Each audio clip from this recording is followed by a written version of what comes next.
ओम साई राम। जय साई राम। आइए हम बाबा की असीम कृपा से अध्याय 16-17 का पारायण प्रारंभ करते हैं। शीघ्र ब्रह्मा ज्ञान की प्राप्ति, ब्रह्मा ज्ञान की योग्यताएं, बाबा का उपदेश, बाबा का वैशिष्ट। इन 2 अध्यायों में एक धनाढ्य ने किस प्रकार साईं बाबा से शीघ्र ब्रह्मा ज्ञान प्राप्त करना चाहा था, उसका वर्णन है। पूर्व विषय।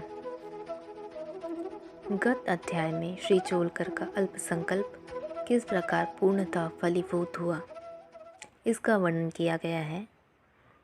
उस कथा में साईं बाबा ने दर्शाया था कि प्रेम और भक्ति पूर्वक अर्पित की गई एक तुच्छ वस्तु भी वे सहज स्वीकार कर लेते थे, परंतु यदि वह अहंकार सहित भेंट की गई हो तो वह अस्वीकृत करती जाती थी। पूर्ण सच्चिदानंद होने के कारण वे बाहरी आचार विचारों को विशेष महत्व न देते थे और विनम्रता और आदर सहित भेंट की गई वस्तु का स्वागत करते थे। यथार्थ में देखा जाए तो सद्गुरु साईं बाबा से अधिक दयालु और हितैषी दूसरा इस संसार में कौन हो सकता है। उनकी तुलना समस्त इच्छाओं को पूर्ण करने वाली चिंतामणि या कामधेनु से भी नहीं हो सकती। जिस अमूल्य निधि की उपलब्धि हमें सद्गुरु से होती है वह कल्पना से भी परे है। ब्रह्मा ज्ञान की प्राप्ति से आए एक धनी व्यक्ति को श्री साईं बाबा ने किस प्रकार उपदेश दिया, उसे अब श्रवण करें। एक धनी व्यक्ति, दुर्भाग्य से मूल ग्रंथ में उसका नाम और परिचय नहीं दिया गया है, अपने जीवन में सब प्रकार से संपन्न था। उसके पास अतुल संपत्ति, घोड़े, भूमि और अनेक दास और दासियां थीं। जब बाबा की कीर्ति उसके कानों में पहुंची तो उसने अपने एक मित्र से कहा कि मेरे लिए अब किसी वस्तु की अभिलाषा शेष नहीं रही है, इसलिए शिरडी जाकर बाबा से ब्रह्मा ज्ञान प्राप्त करना चाहिए, और यदि किसी प्रकार उसकी प्राप्ति हो गई तो फिर मुझसे अधिक सुखी कौन हो सकता है। उनके मित्र ने उसे समझाया कि ब्रह्मा ज्ञान की प्राप्ति सहज नहीं है, विशेषकर तुम जैसे मोहग्रस्त को, जो सदैव स्त्री, संतान और द्रव उपार्जन में ही फंसा रहता है। तुम्हारी ब्रह्म ज्ञान की आकांक्षा की पूर्ति कौन करेगा, जो भूलकर भी कभी एक फूटी कौड़ी का भी दान नहीं देता।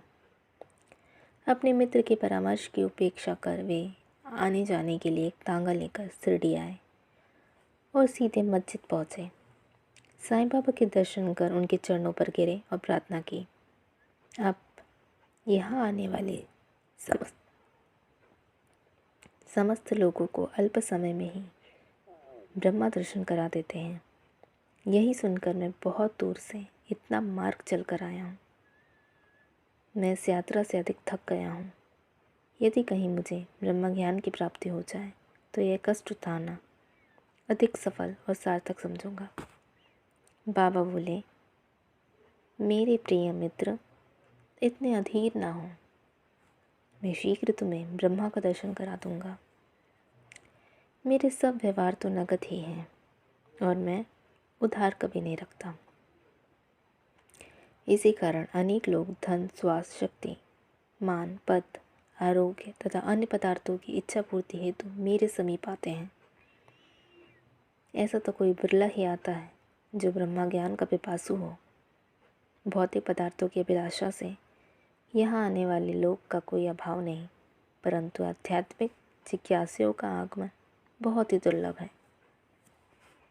मैं सोचता हूँ कि यह क्षण मेरे लिए बहुत ही धन्य और शुभ है, जब आप जैसे महान नुभाव यहाँ पधार कर मुझे ब्रह्मा ज्ञान देने के लिए जोर दे रहे हैं। मैं सहर्ष आपको ब्रह्म दर्शन करा दूंगा। यह कहकर बाबा ने उन्हें ब्रह्मा दर्शन कराने हेतु अपने पास बिठा लिया और इधर उधर की चर्चाओं में लगा दिया, जिससे कुछ समय के लिए वे अपना प्रश्न भूल गए। उन्होंने एक बालक को बुलाकर नंदू मारवाड़ी के यहाँ से 5 रुपये उधार लाने को भेजा। लड़के ने वापस आकर बतलाया कि नंदू का तो कोई पता नहीं है और उसके घर पर ताला पड़ा है। फिर बाबा ने उसे दूसरे व्यापारी के यहाँ भेजा। इस बार भी लड़का रुपए लाने के लिए असफल रहा। इस प्रयोग को वो 2-3 बार दोहराने पर भी उसका परिणाम पूर्ववत ही निकला। हमें ज्ञात है कि बाबा स्वयं सगुण ब्रह्मा के अवतार थे। यह प्रश्न हो सकता है कि 5 रुपए जैसी तुच्छ राशि की यथार्थ में उन्हें आवश्यकता ही क्या थी।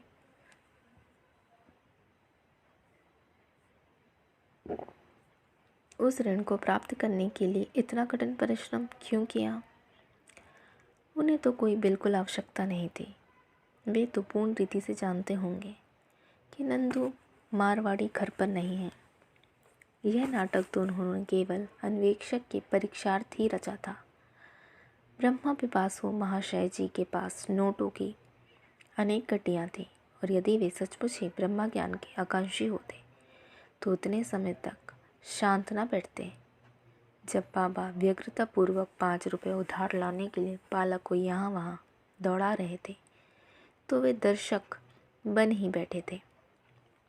वे जानते थे कि बाबा अपने वचन पूर्ण करके ऋण अवश्य चुकाएंगे।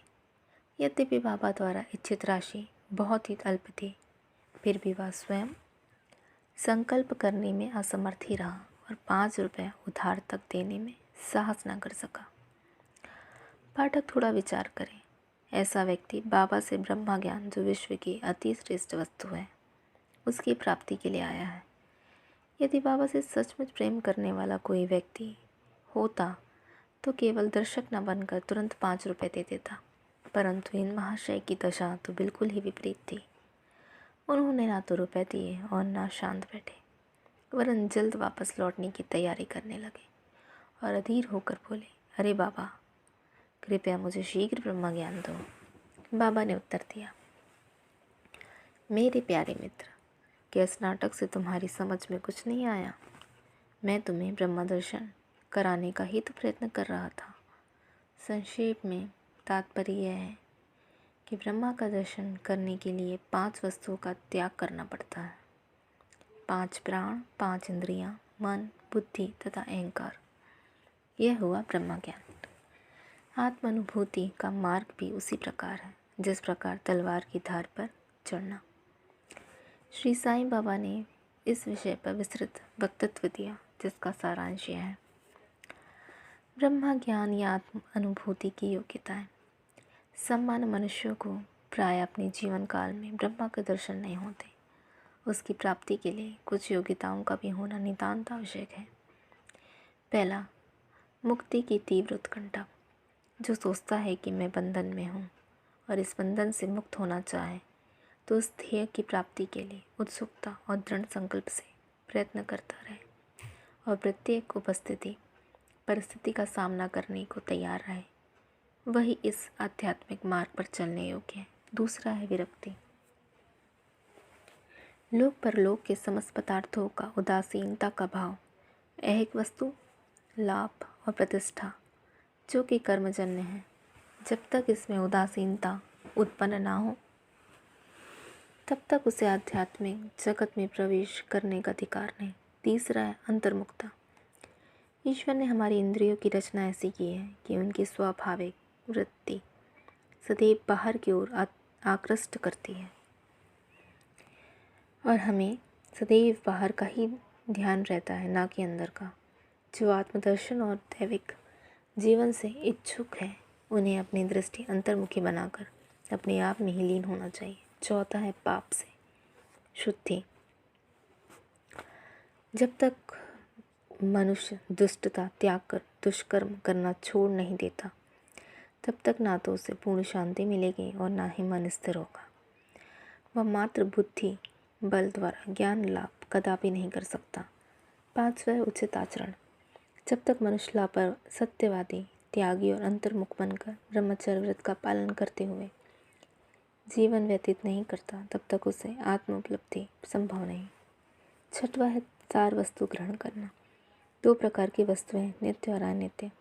पहले आध्यात्मिक विषयों से संबंधित है तो दूसरी सांसारिक विषयों से। मनुष्य को इन दोनों का सामना करना पड़ता है। उसे विवेक द्वारा किसी एक का चुनाव करना पड़ता है। विद्वान पुरुष अनित्य से नित्य को श्रेष्ठ कर मानते हैं, परंतु जो मूढ़मती हैं वे आसक्तियों से वशीभूत होकर अनित्य को श्रेष्ठ जानकर उस पर ही आचरण करते हैं। 7वां, मन और इंद्रियों का निग्रह। शरीर रथ है, आत्मा उसकी स्वामी और बुद्धि सारथी है। मन लगाम है और इंद्रियां उसके घोड़े। इंद्रिय नियंत्रण में ही उसका पथ है।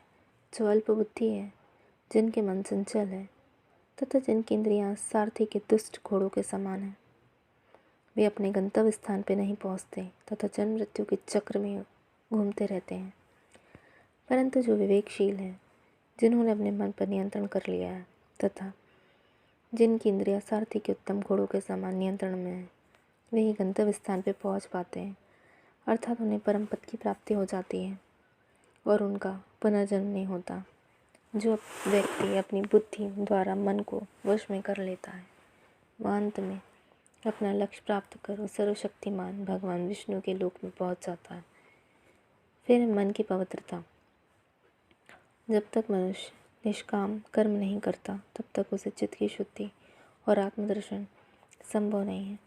विशुद्ध मन ही विवेक और वैराग्य उत्पन्न करते हैं, जिससे आत्मदर्शन के पथ में प्रगति हो जाती है। अहंकार शून्य हुए बिना तृष्णा से छुटकारा पाना संभव नहीं है। विषय वासना आत्म अनुभूति के मार्ग में विशेष बाधक है। यह धारणा है कि मैं शरीर हूँ, एक ब्रह्म है। यदि तुम्हें अपने जीवन के ध्येय आत्म साक्षात्कार को प्राप्त करने की अभिलाषा है, तो इस धारणा तथा आसक्ति का सर्वथा त्याग कर दो। गुरु की आवश्यकता। आत्मज्ञान इतना गूढ़ और रहस्यमय है कि मात्र स्वप्रयत्न से उसकी प्राप्ति संभव नहीं है। इस कारण आत्मानुभूति प्राप्त गुरु की सहायता परम आवश्यक है। अत्यंत कठिन परिश्रम और कष्टों के उपरांत भी दूसरे क्या दे सकते हैं, जो ऐसे गुरु की कृपा से सहज ही प्राप्त हो सकता है, जिसने स्वयं उस मार्ग का अनुसरण कर अनुभव कर लिया हो। वही अपने शिष्य को भी सरलतापूर्वक पग पग पर आध्यात्मिक उन्नति करा सकता है। तद्धिति प्राणिपातेन परिप्रेषेण सेवया उपदेशयन्ति ते ज्ञानं ज्ञानी नस्त तदशिनर। अंत में ईश कृपा परम आवश्यक है। जब भगवान किसी कृपा करते हैं तो वे विवेक और वैराग्य देकर इस भवसागर से पार कर देते हैं। यह आत्मानुभूति ना तो नाना प्रकार की विधाओं और बुद्धि द्वारा हो सकती है और न सूक्ष्म वेद अध्ययन द्वारा है। इसके लिए जिस किसी को यह आत्मावरण करती है, उसी को प्राप्त होती है और उसी के सम्मुख वह अपना स्वरूप प्रकट करती है। कठोपनिषद में ऐसा ही वर्णन किया गया है। बाबा का उपदेश। जब यह उपदेश समाप्त हो गया तो बाबा उन महाशय से बोले, अच्छा महाशय, आपकी जेब में 5 रुपयों के 50 गुना रुपयों के रूप में जो ब्रह्मा है, कृपया उसे बाहर निकालिए। उसने नोटों की गड्डी बाहर निकाली और गिनने पर सबको अत्यंत आश्चर्य हुआ कि वे 10-10 के 25 नोट थे।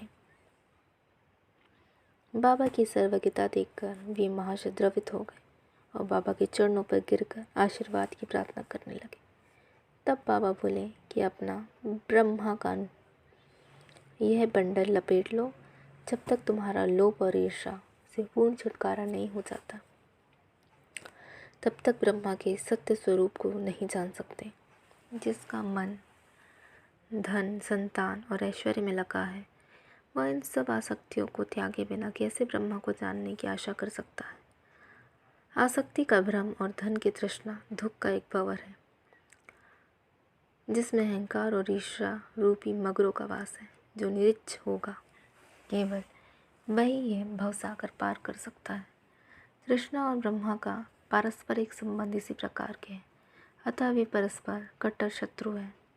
तुलसीदास जी कहते हैं, जहाँ राम तह काम नहीं, जहाँ काम नहीं राम, तुलसी कबू होत नहीं, रवि रजनी एक राम। जो लोभ है, जहाँ लोभ है, वह ब्रह्मा के चिंतन या ध्यान की गुंजाइश ही नहीं है। फिर लोभी पुरुष को विरक्ति और मोक्ष की प्राप्ति कैसे हो सकती है। लालची पुरुष को तो ना तो शांति है और ना संतोष है, और ना ही वह दृढ़ निश्चय हो सकता है। यदि कण मात्र भी लोभ मन में शेष रह जाए तो समझना चाहिए कि सब साधनाएं व्यर्थ हो गई और एक उत्तम साधक यदि फल प्राप्ति की इच्छा या अपने कर्तव्य का प्रतिफल पाने की भावना से मुक्त नहीं है, और यदि उनके प्रति उनमें अरुचि उत्पन्न ना हो, तो सब कुछ व्यर्थ ही हुआ। वह आत्मानुभूति प्राप्त करने में सफल नहीं हो सकता।